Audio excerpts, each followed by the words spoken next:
Se assente.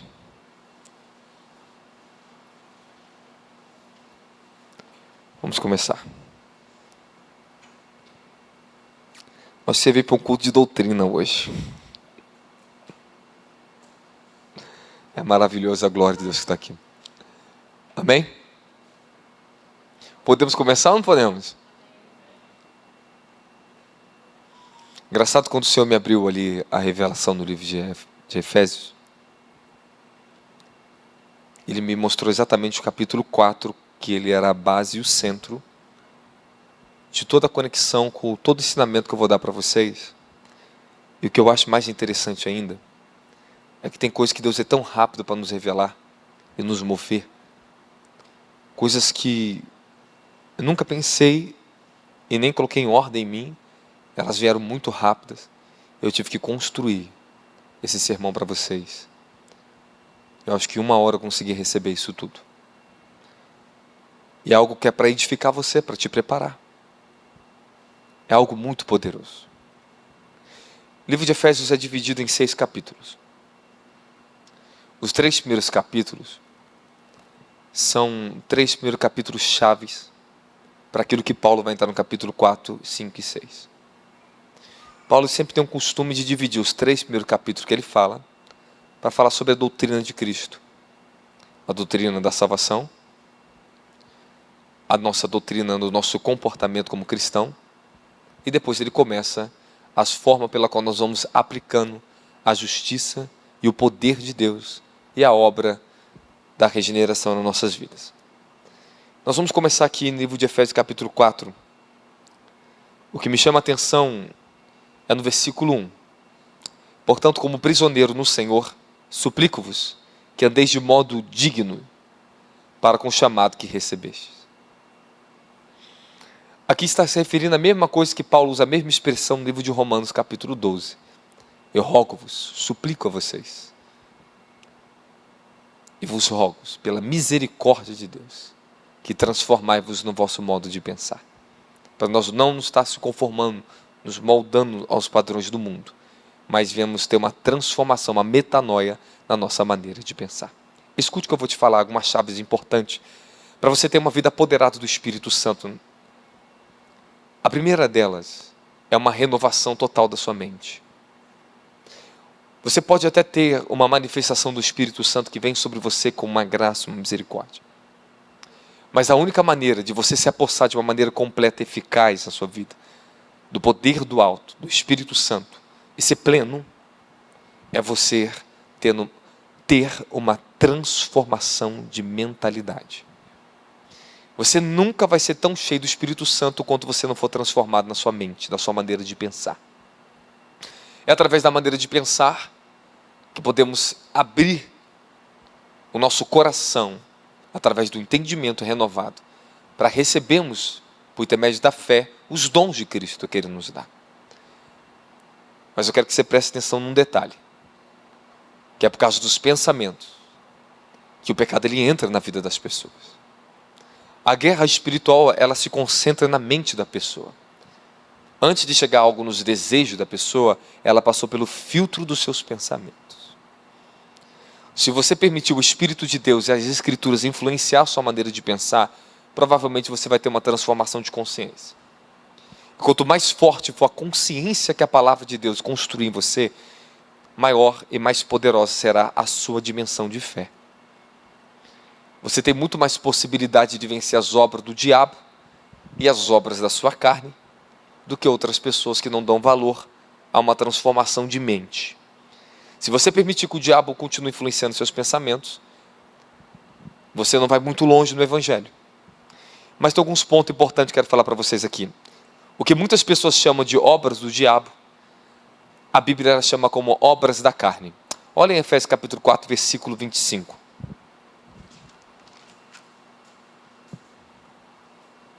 Portanto, cada um de vós deve abandonar a mentira e falar a verdade com o seu próximo, pois todos somos membros do corpo, membros de um mesmo corpo. Estremeceis de ira, mas não pequeis.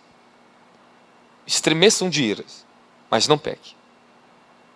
Acalmai a vossa raiva antes que o sol se ponha. Aí ele vai dizer agora para vocês: não deis lugar ao diabo. A maneira mais objetiva de você vencer o diabo é vencendo a si mesmo.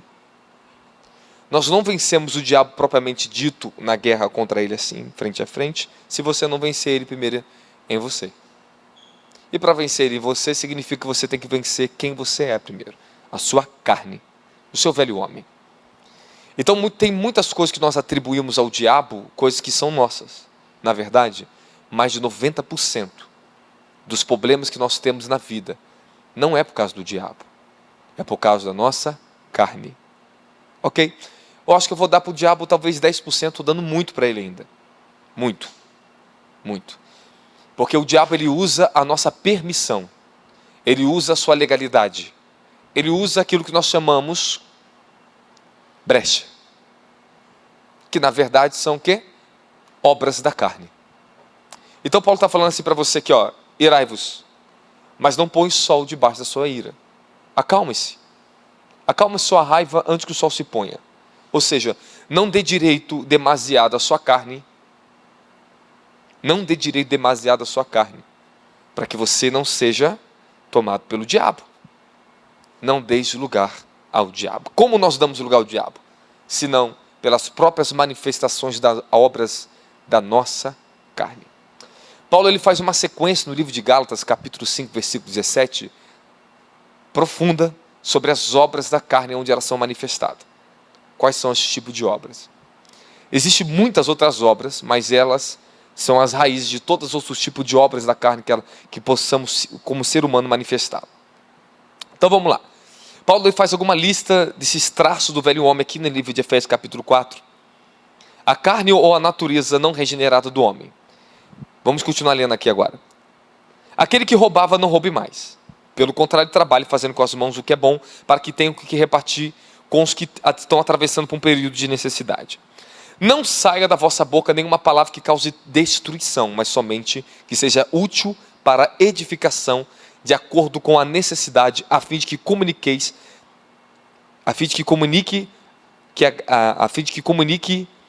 a graça aos que ouvem. E não entristeçais o Espírito Santo de Deus, a qual vocês fossem selados para o dia da redenção. Agora vai às obras da carne. Toda amargura, cólera, ira, gritaria, blasfêmia, sejam eliminadas do meio de vós, bem como toda a maldade.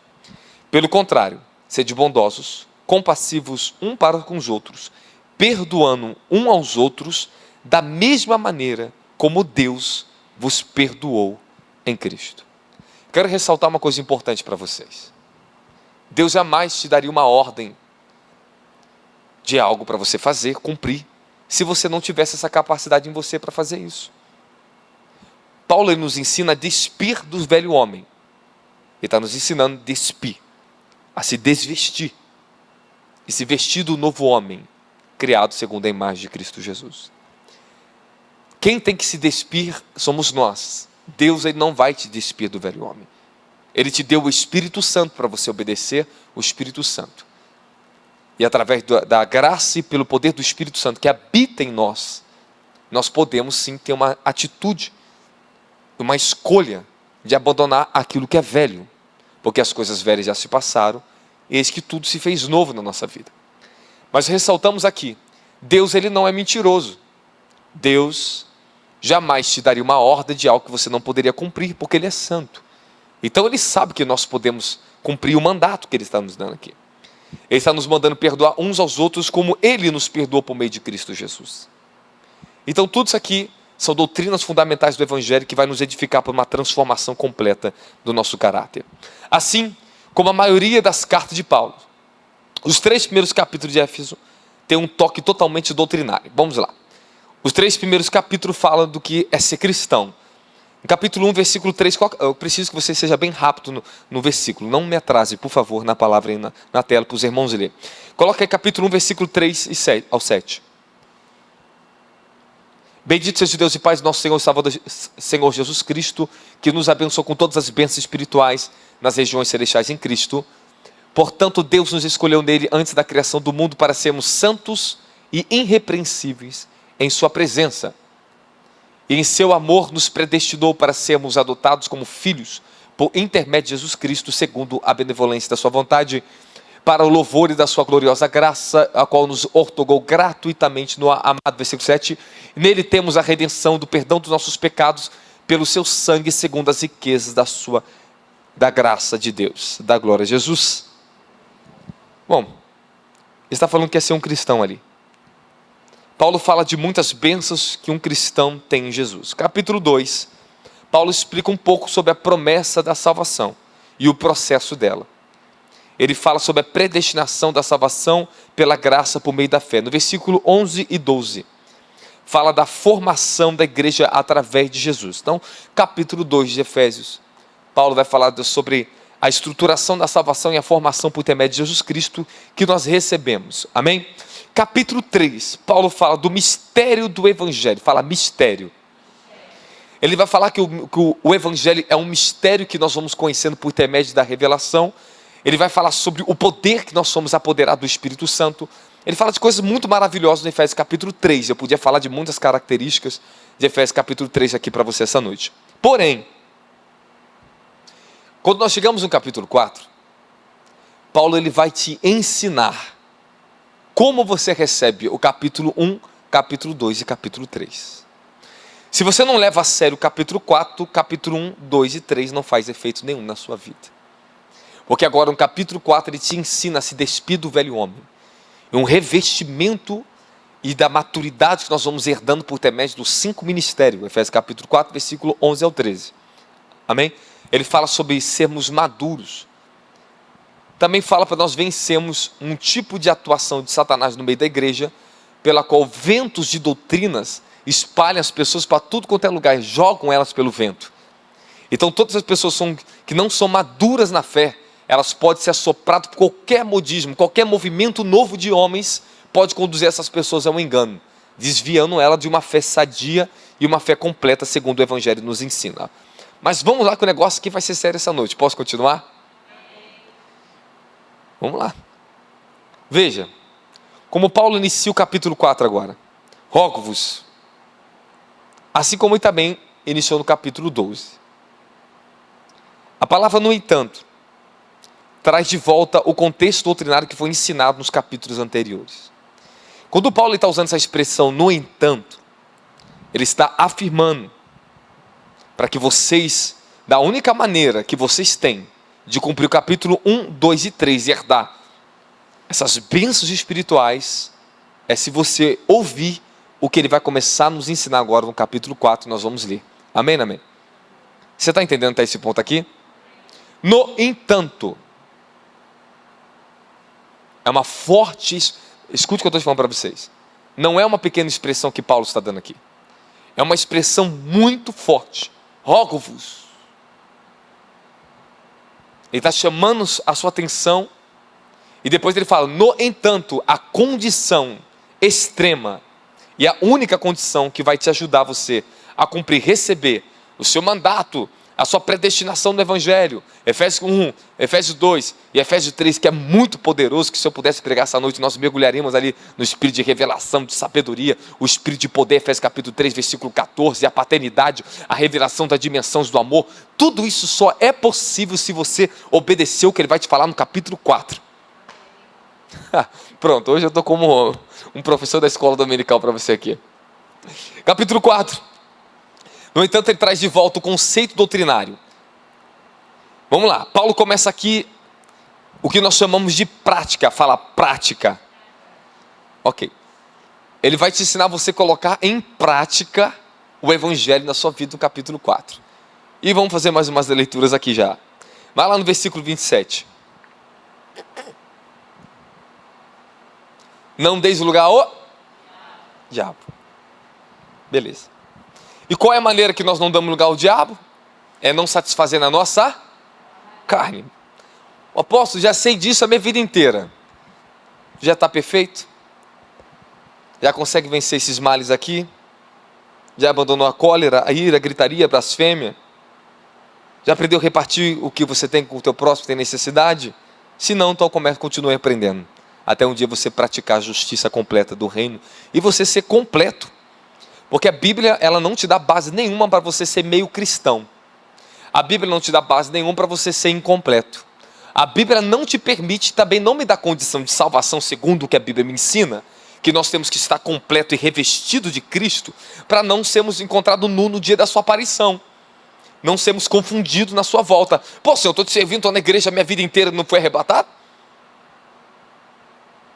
É a única maneira que a Bíblia nos ensina que o arrebatamento é possível para a tua vida, é se vocês forem completos. Santificai-vos em tudo, todo o vosso espírito, alma e corpo estejam plenamente, completamente conservados para o dia do nosso Senhor Jesus Cristo. Aleluia! Estou me sentindo que eu vou voltar nos anos de 1640 aqui. Porque essa é a verdade. Esse modismo, essa era, misericórdia, estragou as pessoas de ouvir a verdade. Elas não sabem mais o que é seguir um ensinamento em sequência. As pessoas não sabem mais o que é meditar e aplicar sequencialmente o que a Bíblia diz. Elas não entendem mais o que é meditação periódica da palavra de Deus. Elas lêem alguma coisa superficial da Bíblia e acham que está tudo bem. Meditação periódica te leva a meditar com o coração em busca de transformação, em busca de uma verdade. Vamos lá. Talvez você vai me entender muito mais daqui a pouquinho. Como colocar em prática a doutrina ensinada? Ele começa falando de como nós vamos viver usando os dons dados por Deus à igreja. No versículo 1 ao 16 ele te ensina isso. Depois ele fala de como colocar a nova vida que nós temos em Cristo em prática, do versículo 20 ao versículo 24. Vamos fazer uma leitura aqui. Entretanto, não foi assim que aprendemos de Cristo. Se aqui de fato ouviste e nele foste discipulados, conforme a verdade que está em Cristo. Quanto à antiga maneira de viver, fossem instruídos a vos despedir do velho homem que se corrompe pelos desejos enganosos, a sede renovados no vosso modo de raciocinar, e vos revestides do novo homem criado para ser semelhante a Deus em justiça e em santidade proveniente da verdade. Portanto, cada um de vós deve abandonar a mentira e falar a verdade com o seu próximo, pois todos somos membros de um mesmo corpo. Da glória a Jesus Cristo. Te peguei hoje. Todos esses maus comportamentos dão oportunidade para o diabo. Continua ou não continua? Tem certeza? Você vai me deixar pregar até o final? Eu vou chegar na batalha espiritual agora, daqui a pouquinho. Nós vamos transitar o capítulo 5, só dá um pulinho no 5 e já vamos chegar na batalha espiritual. E depois nós vamos voltar para quebrar alguns questões erradas que nós colocamos e damos muito lugar para o diabo por causa disso.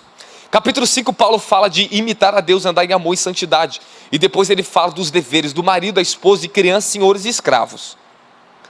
Então quando nós chegamos em Efésios capítulo 5, ele vai falar o teu dever de marido, de mulher, de filhos dentro de casa, para vocês obedecer seus pais. E vai falar para os pais também, não irrite seus filhos. E vai falar para os senhores como você ser um bom patrão. E vai falar para os seus funcionários como você ser um bom funcionário. Amém? Hoje não temos mais o escravo, mas temos funcionários. Dá glória a Jesus. Vamos continuar. Então capítulo 5, Paulo agora está falando que o dever de aplicar o capítulo 4 é para todo mundo. Dá glória a Jesus Cristo. Não tem distinção. Ele vai falar que não tem distinção, que é homem, mulher, grego, não. É todos nós somos chamados para praticar a mesma verdade. Tudo isso que eu estou te falando aqui, a aplicação de Efésios capítulo 4, 1. O prisioneiro do Senhor, ele te mostra como você tem um estilo de vida.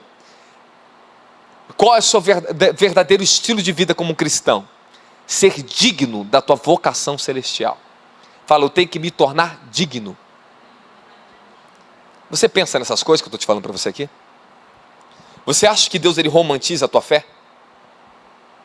Você acha que a misericórdia e a compaixão de Deus é algo voltado igual à nossa carne? Tem alguma coisa a ver da forma que pensamos e agimos? Não tem. A compaixão e a misericórdia de Deus, ela tem seus princípios e tem seus limites, irmãos. Não é igual a sua compaixão, a sua misericórdia na sua carne.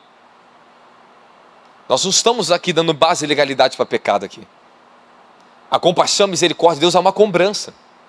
Ele é santo em todos os seus aspectos. E quando Ele te dá um tempo de misericórdia, um tempo de compaixão, Ele espera uma correção sua na terra diante dEle. Ele está esperando que você corresponda a isso em ato de humilhação e quebrantamento. Você não pode brincar muito tempo com as obras da tua carne sem ser ferido pelo inferno. Quando nós damos lugar para o diabo, permitindo uma ausência de consciência em relação ao nosso compromisso com essa verdade, nós estamos dando a espada na mão do diabo, para ele mesmo nos ferir. Eu quero falar para você que o diabo, irmãos, quando ele usa a tua carne, ele não vai usar isso para fazer você simplesmente curtir o pecado. Ele quer te destruir. A personalidade do diabo é ladrão, assassino, mentiroso, enganoso. Então tome muito cuidado para você não dar lugar para o diabo. E vamos continuar aqui na doutrina.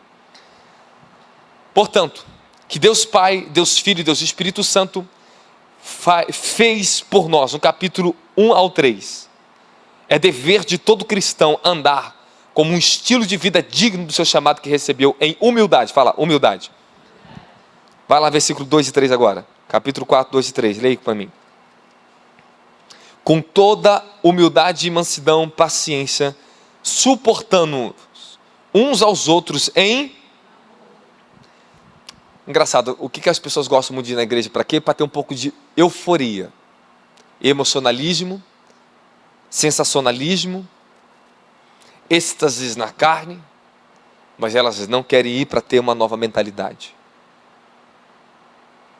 Elas não querem parar para ouvir a doutrina de Cristo. Talvez essa palavra não é para todos, mas é para aqueles que querem compromisso e ser transformados. Esse sentido que você vai receber do que eu vou pregar para você até o final aqui, é o que você tem que viver na sua casa. É a minha maneira que eu vivo dentro de casa. Eu carrego, sou portador da glória de Deus, da presença sou. Vivo vendo as coisas do mundo espiritual, trabalho. Mas qual é a minha verdadeira vida? Senão a prática de tudo que eu estou ensinando para vocês aqui. O que sustenta toda a unção, toda a glória, é o dever da doutrina, aplicado e respeitado. Isso aqui é uma verdade que eu estou pregando para vocês.